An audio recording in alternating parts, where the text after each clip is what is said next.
Senhoras e senhores, lhes convido a conhecer meu canal na plataforma Roxa ao Lado, onde tenho feito transmissões ao vivo quase todos os dias. É o primeiro link no comentário fixado. Aguardo vocês lá.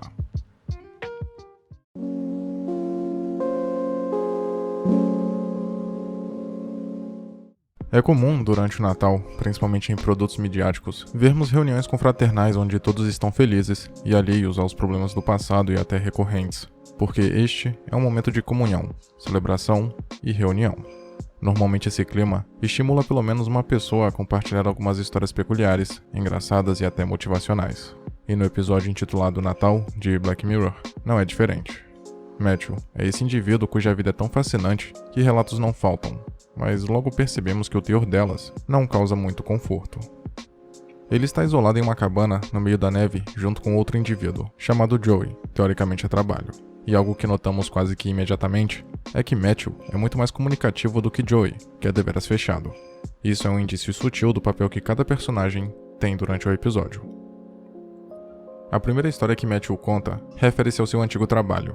O personagem prestava uma espécie de consultoria amorosa, onde em tempo real, e podendo ver aquilo que o seu cliente enxergava, dava dicas através de um dispositivo auditivo de como iniciar e manter uma conversa interessante com uma mulher. O cliente do caso é Harry, que invade uma festa de empresa como se fosse um convidado. O rapaz não só se mostra tímido, como também bastante inseguro com o fato de ter que fazer algo que não estava habituado, mesmo com um tutor à sua disposição. Vemos que desde antes de sair de casa, o personagem estava sendo orientado por Matthew em cada detalhe, como qual roupa vestir ou o estilo de cabelo. O controle da situação era completamente do orientador.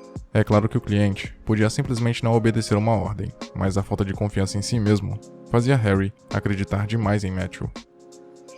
Ao conseguir se aproximar de Jennifer, garota que escolheu dentre tantas na festa, percebemos como os dois eram parecidos, visto que tinham problemas de socialização e não conseguiam se aproximar e ter contato com alguém de forma natural.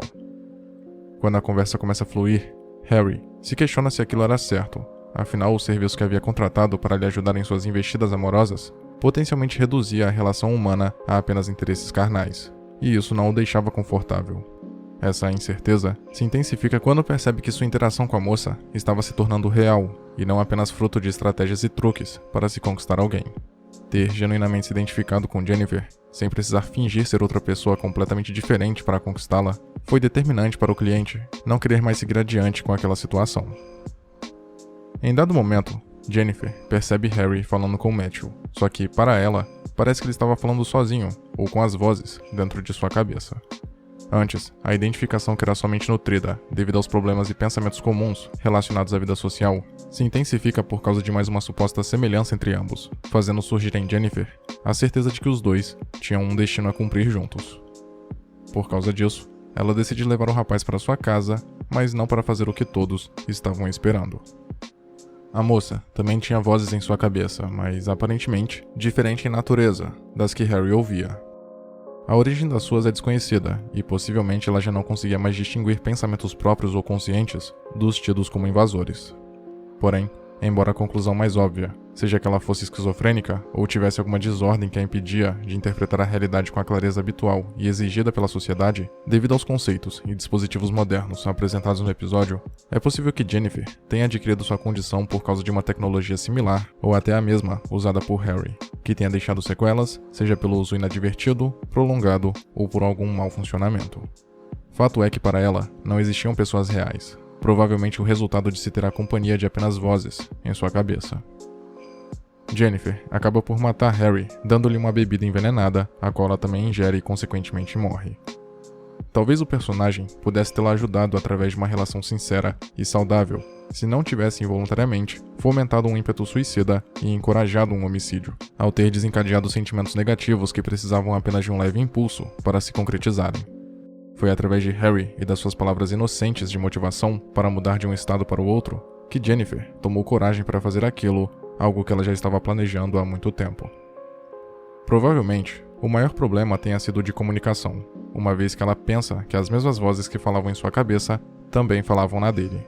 Mas algo que realmente permeia esse conto é que não vale a pena tentar se adaptar a uma personalidade idealizada apenas para se conquistar alguém.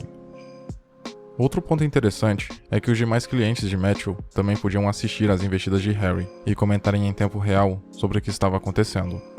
É uma espécie de evolução do conteúdo adulto, tentando tornar isso mais real para eles, ao mesmo tempo que transforma o ato sexual entre duas pessoas mais distante de algo íntimo e natural, ao menos para os envolvidos.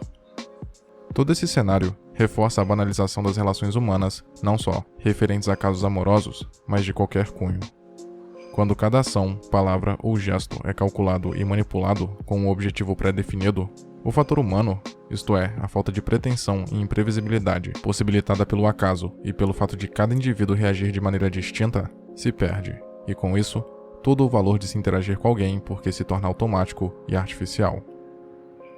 Mais tarde, descobrimos o verdadeiro trabalho de Matthew, já que ele usava a mentoria amorosa apenas como um hobby. Sua ocupação real tinha a ver com um chip chamado de cookie, capaz de emular o comportamento de uma pessoa depois de um tempo armazenado no cérebro da própria, para, neste caso, servir digitalmente de assistente pessoal.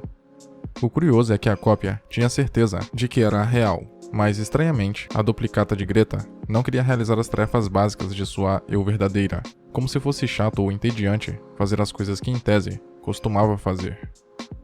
Como forma de punição e para forçá-la a realizar as obrigações impostas, Matthew acelera o tempo do cookie, fazendo com que se passasse 6 meses para ela, enquanto que no mundo real foram apenas alguns instantes.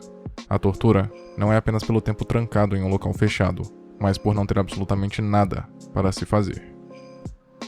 Depois de certo esforço, Matthew consegue fazer com que Joey se abra e conte um pouco sobre si. A sua história começa contando a relação que tinha com sua ex-esposa Beth. Tudo estava indo bem, até ele descobrir que ela estava grávida, porém, que não queria ficar com a criança, aparentemente porque não queria ter um filho, naquele momento.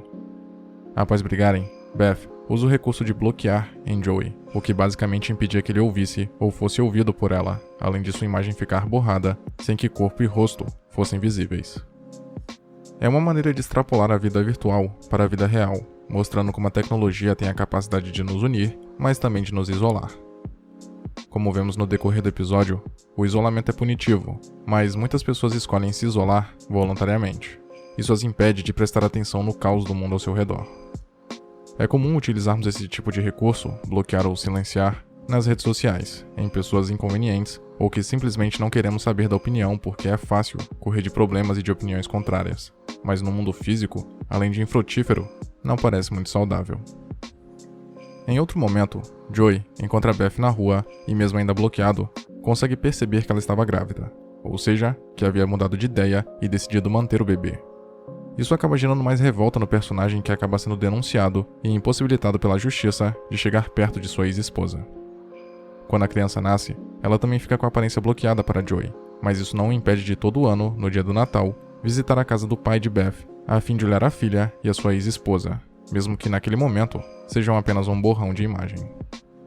Eventualmente, Beth morre e Joey pensa que essa era sua oportunidade de finalmente ver o rosto da menina. Porém, ao encontrá-la, ele percebe claros traços orientais em sua face, como os de seu amigo que convivia constantemente com eles. Para piorar, ele acaba matando o pai de Beth e deixa a garota ali até precisar sair para pedir ajuda e também morrer. No fim, descobrimos que toda aquela conversa, em tom amigável e seguro, ocorreu para que Matthew, através do sistema de cookies, obtivesse a confissão de Joey. Mas mesmo conseguindo reduzir a sua pena por tudo que havia feito no caso da morte de Harry e Jennifer, o personagem acaba por ser fichado e sua punição é ficar bloqueado para todas as pessoas, que passam a enxergá-lo com um filtro vermelho. Portanto, o homem que tinha a capacidade de conversar com qualquer um, fora completamente impedido de construir e manter qualquer tipo de relação interpessoal. Isso é interessante porque alude a um dos temas predominantes do episódio, não apenas a redução do senso de humanidade, como os problemas de comunicação que os avanços tecnológicos ou promovem ou ampliam. Praticamente todos os personagens, mesmo os que possuem uma lábia mais apurada como o Matthew, não se expressam de forma direta, de maneira honesta ou de modo verdadeiro. Joey praticamente não conversa com seu companheiro de confinamento. Harry, assim como Jennifer, tinha dificuldade em socializar. A esposa de Joey preferiu ignorá-lo a contar a verdade, e a própria confissão dele foi conseguida através de uma interação manipulada. O próprio Matthew, que usava suas habilidades para fins antiéticos e nada nobres, omitia da esposa a ocupação que realizava como passatempo. Inclusive, esse foi o motivo do fim de seu casamento, a descoberta por parte da mulher de seu hobby. A punição de Joey é talvez uma das passagens mais cruéis do episódio.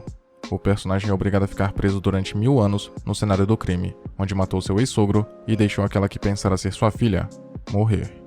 Além disso, uma música natalina toca incessantemente ao longo dos seus anos de tormento. O episódio, em seu final, propõe uma discussão a respeito da confissão de Joey, se ela foi realmente válida, visto que quem a fez de fato foi a sua cópia, que não tinha culpa de nada, e não o verdadeiro criminoso. O Cookie nem existia quando o crime fora cometido.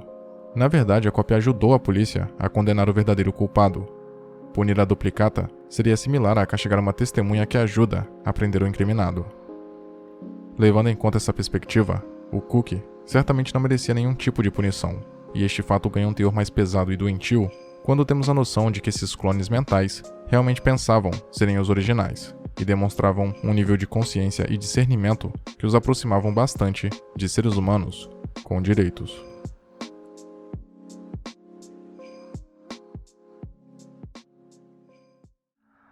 Muito obrigado por ter chegado até aqui. Imagino que, de algum modo, esse vídeo tenha sido interessante para você, e por isso peço que o curta e o compartilhe para ajudar a divulgar o conteúdo do canal. Se quiser ajudar e puder, claro, torne-se membro e confira os benefícios de cada nível de assinatura. Na tela, tem mais vídeos que talvez possam te interessar. Até a próxima.